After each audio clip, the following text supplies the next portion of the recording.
জবাটি আঁকার জন্য প্রথমে আমি চুড়ি দিয়ে একটা বৃত্ত করে নেব।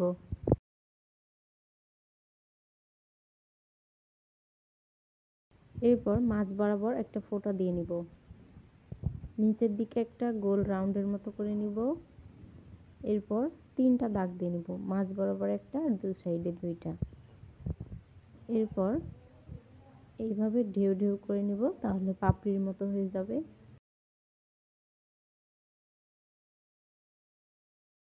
এবার চাঁদা দিয়ে জবার যে লম্বা জায়গাটা থাকে সেটা করে নিচ্ছি।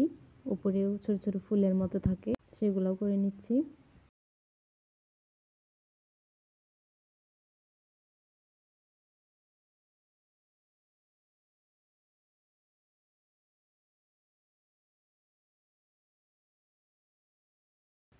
এরপর জবার নিচের অংশটা করে নিচ্ছি জবা ফুলে।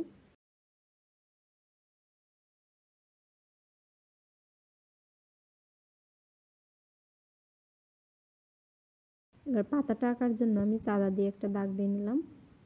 এরপর চুড়ি দিয়ে দুই সাইডে 2টা দাগ দিয়ে নিব, তাহলে সহজেই পাতাটা হয়ে যাবে।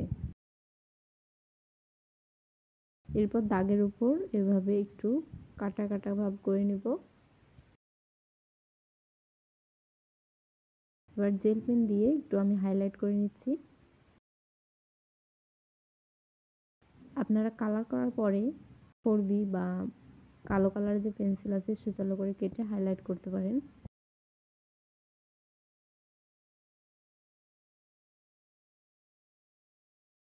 এভাবে চুড়ি দিয়ে চাঁদা দিয়ে ছোট বাচ্চাদেরকে আঁকতে দিলে তারা সহজেই আঁকতে পারবে। এরপর ফুলে আমি লাল রং করে দিচ্ছি। প্রথমে দাগের সাইডগুলো করবেন, পরে ভিতর করবেন, তাহলে বাইরের রংটা বের হবে না, অনেকটাই চান্স কমে যায় বের হওয়ার।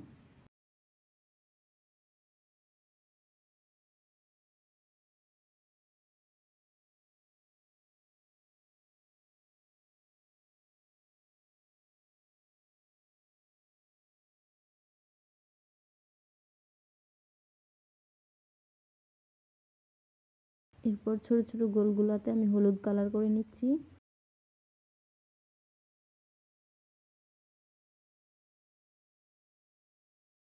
আর ডাল আর পাতাতে আমি সবুজ কালারটা করে নিব।